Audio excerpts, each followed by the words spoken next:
É muito comum encontrar questões de diversos níveis desse tópico, tá? Questões de painel fotovoltaico, questões de energia solar podem aparecer de maneira simples na prova do Enem, como já caiu perguntando qual seria a melhor forma de instalar um painel desse.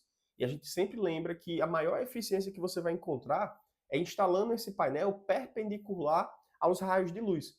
Então, se eu tenho aqui os raios de luz chegando, eu tenho que colocar esse painel, ó, sempre na horizontal, esperando ele ficar perpendicular aos raios de luz.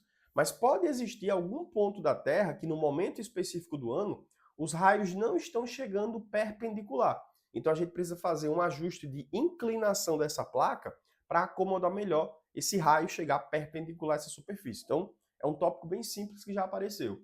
Um tópico que pode aparecer também é a respeito da manutenção dessas placas, tá? Lembra que a superfície dessa placa, ela pode ficar coberta por poeira. E essa poeira, se ela não for retirada, ela vai reduzir a captação solar. Então imagine aí que uma placa, ela tem 25%, somando toda a sujeira que está por cima dela, 25% de área prejudicada por causa da poeira. Se eu tenho uma eficiência de 20% nessa placa de conversão de energia solar em energia elétrica, e 25% está sujo com poeira, cara, eu estou prejudicando ainda mais essa eficiência. Então eu tenho que colocar ali isso em consideração caso a questão pergunte, né, se tem alguma parte da placa que está obstruída, porque de fato, se eu tenho um quarto da placa suja, um quarto da eficiência vai ser reduzido também, beleza? Outro ponto também que pode aparecer, o descarte dessa placa, né?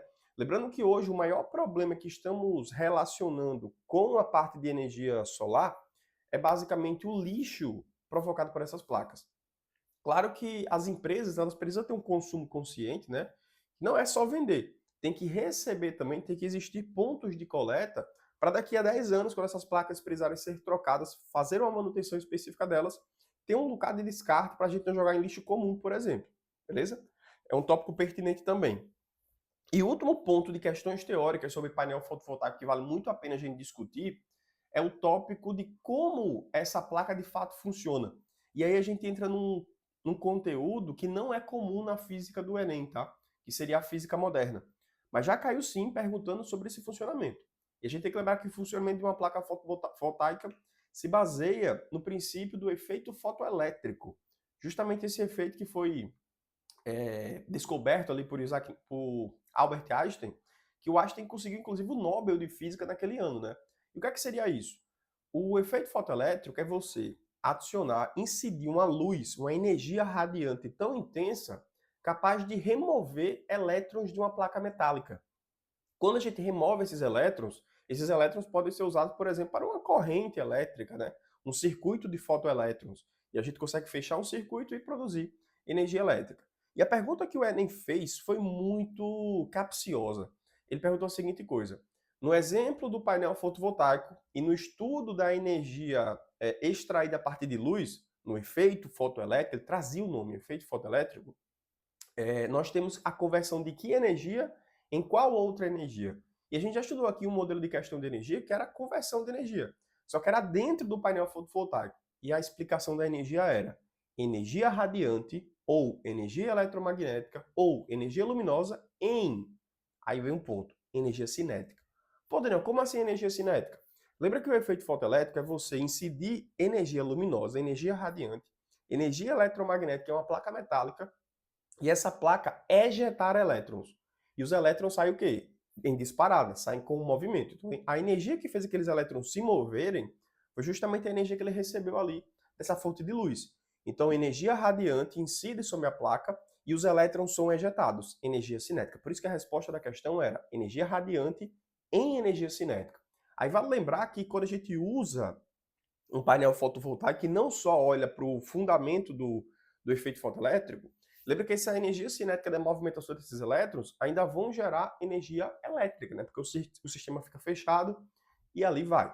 Perfeito. Isso aí são modelos que a gente falou agora de questões teóricas que a gente poderia encontrar dentro de painel fotovoltaico, beleza?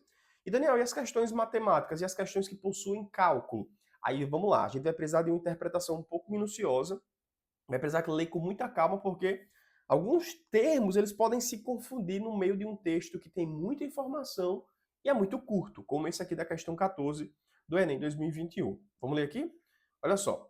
O Brasil possui um nível de irradiação solar tão alto que mesmo em locais menos ensolarados do país, é possível gerar mais eletricidade do que o local mais ensolarado da Alemanha. Inclusive, não só a Alemanha, mas outros países que são desenvolvidos, assim como a China, que hoje é o maior exemplo de repertório em questão, a gente percebe que no desenvolvimento industrial chinês, a China brigou muito com várias regiões, inclusive fora do seu país, né, sobre utilizar energia de alguma forma. E hoje a China ela está inserida em vários outros países subdesenvolvidos, como por exemplo países da África, que ele coloca ali usinas que vão captar essa energia para alimentar depois ali tanto a região que está instalada aquela usina, quanto o seu próprio país, né? Lá no país, inclusive, que a China está, elas ficam discutindo entre utilizar aquele território para fazer investimento em agricultura, porque a China precisa muito da produção de alimentos, né, para alimentar ali a sua população. Então ela fica sempre nesse embate. Peraí, eu uso esse território aqui desse país para produzir alimentos, ou eu uso esse território, essa zona exposta, essa região exposta ao sol, para fazer a aplicação de placas fotovoltaicas. Então ela precisa dos dois, tanto energia para alimentar o seu processo de avanço industrial, também como produzir alimentos para alimentar a sua população crescente. Aí entra o ponto. Tanto a agricultura quanto o painel fotovoltaico, eles vão utilizar a mesma energia, a energia solar. Então fica essa briga, né, por duas fontes que optam pela mesma origem, energia solar, para produzir fotossíntese, né, que seriam as plantas, a agricultura, ou para produzir energia elétrica a partir dessa fonte solar. Então, se eu tenho ali na China essa disputa, né, entre o setor agro e o setor industrial energético, o que é que a gente faz? Geralmente, a gente opta por colocar essas placas fotovoltaicas em regiões que não são agricultáveis. Inclusive, um tópico que eu vi inclusive recentemente essa semana foi que a China está instalando painéis fotovoltaicos, inclusive em cima da água. Ah, Daniel, mas como é que seria isso? Ele coloca aí algum suporte, algum sistema de sustentação, que não coloca de fato a placa em contato direto com a água, justamente para porque seja possível a troca de gases, né, entre os seres vivos que existem ali e a superfície, mas ele deixa aquela placa em cima de regiões que são alagáveis. E a parte em solo, a parte em terra, ele deixa ali realmente para a parte da agricultura. Então, é bem interessante esse tópico, né, essa criação de espaços que o governo chinês está fazendo nessa sua expansão industrial. Então, vale a pena lembrar desses repertórios. Em 2021, a gente trouxe aqui um repertório da Alemanha, né? Comparando que eles têm bem menos potencial energético solar do que nós e eles utilizam isso aí muito mais ao favor deles do que a gente usa aqui. Mas claro que 4 anos depois, 5 anos depois, 6 anos depois do tópico ali de 2021, a gente encontra hoje muito mais democratizado o uso das placas solares, inclusive para fontes residenciais, né? Eu mesmo, onde eu estou, existem no telhado dessa residência inúmeras placas fotovoltaicas para alimentar e para sustentar esse pessoal. Pô, aqui no meu condomínio existem diversos carros elétricos que o pessoal usa essas placas, inclusive. Tem um valor que pode ser adicionado ao condomínio na captação da energia solar para carregamento dos carros. Pô, isso aí é fantástico, entendeu? É avanço realmente que aconteceu em menos de 5, 6 anos depois da democratização dessa tecnologia, né? Aí ele continua. No ano de 2013, a quantidade de energia elétrica gerada em toda a Alemanha a partir das células solares, cuja eficiência é de 15%, somou cerca de 30 mil gigawatt-hora de energia em uma área estimada de 170 km². Por sua vez, no cinturão solar brasileiro, a irradiação solar chega a 2.200 kWh por metro quadrado por ano. Uma alternativa de geração de energia elétrica nessa região é a instalação de células solares, como por exemplo as da Alemanha, que podem abastecer milhões de residências. Quando ele cita a célula utilizada na Alemanha, foi justamente olhando para o rendimento dela, né? E para as características que ela naturalmente possui. Aí ele fala, no Brasil, nos últimos anos, o consumo médio residencial foi na ordem de 2.000 kWh anual. E qual seria o número de residências em milhões que poderiam ser abastecidas caso fosse instalado no cinturão solar brasileiro, nessa região que tem uma incidência solar muito alta, painéis solares com equivalência de eficiência igual à da Alemanha, em milhões. Aí vamos lá, vamos fazer isso aqui por partes, tá? Vamos extrair aqui as informações que são mais cruciais. E a gente começa mostrando para você essa área estimada. Perceba que a gente tem ali 170 quilômetros quadrados. Lembra que esse casinho do quilômetro, né, equivale a 10 à terceira. Mas como eu não estou falando algo relacionado a comprimento e sim a área, eu preciso lembrar de elevar ao quadrado também.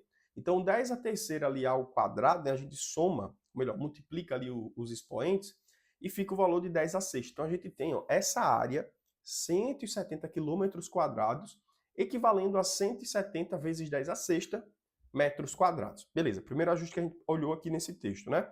Segundo ponto, a gente tem a cada 1 metro quadrado de área, 2.200 kWh de energia podendo ser produzido. Então, se a gente tem nesse cinturão brasileiro ali o valor de 170 vezes 10 a sexta metros quadrados de área, isso equivale a quanto de energia? A gente colocou ali, ó, se 1 metro quadrado equivale a 2.200 kWh de energia, então esse valor do cinturão, que é 170 vezes 10 a sexta, equivale a 374 vezes 10 a nona kWh ali de energia, beleza? Show de bola. Mas, Janel, tem uma eficiência nesse processo, né? Exatamente, ó, a eficiência é de 15%. Então, desse valor que foi encontrado, que seria o valor de 374 vezes 10 a nona, a gente coloca ali os 15%, que ficaria 56 vezes 10 a nona. Eu até escrevi aqui de maneira equivocada, né? Não é os 15% disso daqui da área, né?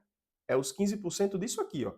É os 15% da energia que foi produzida, beleza? Então, se eu tenho 1 metro quadrado, eu consigo produzir 2.200 kWh. Para esse valor de 1 metro quadrado, né? Eu produzo isso. Então, se esse valor aqui é o meu 100%, quanto é que ficaria os 15% disso? Esse valor. Então, numa área de 170 vezes 10 a sexta metros quadrados, o valor de energia produzido seria 15% desse daqui, né? Então, vamos lá. 1 metro quadrado, 2.200. 170 vezes 10 a sexta metros quadrados. Esse valor ali.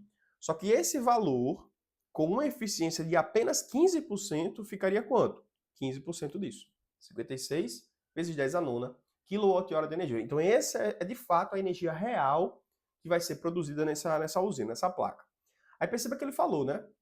Se eu tenho uma residência e essa residência consegue consumir ali, ó, 2.000 kWh, quanto é que seria esse valor de energia produzido de fato para quantas residências? A gente encontrou, é 28 vezes 10 a sexta residências. E isso em milhões, que é a pergunta da questão, ó, seria 28 milhões. Então, isso daqui não é impossível para ninguém, certo? Não é impossível para ninguém. Agora, de fato, você vai precisar fazer uma interpretação um pouco mais minuciosa, fazer pelo menos 3 ou 4 questões desse mesmo modelo para conseguir perceber como é que seria essa relação. Cara, mas o que eu fiz aqui foi relação proporcional. Eu fiz uma interpretação aprofundada de um texto. Eu não vou fazer nessa questão a aplicação de uma fórmula. Eu não sei fórmula nenhuma, mas eu fiz uma relaçãozinha. Eu tive que procurar naquele texto uma coisa que tinha relação com a outra, energia com área, e aí vai. Esse tipo de questão é classificada como sendo uma questão muito difícil, tá? Mas lembra, não é de fato algo impossível. Você não usou nenhuma fórmula de física aqui. Você só fez relações proporcionais dentro do que o texto trouxe, beleza? É isso, painel fotovoltaico.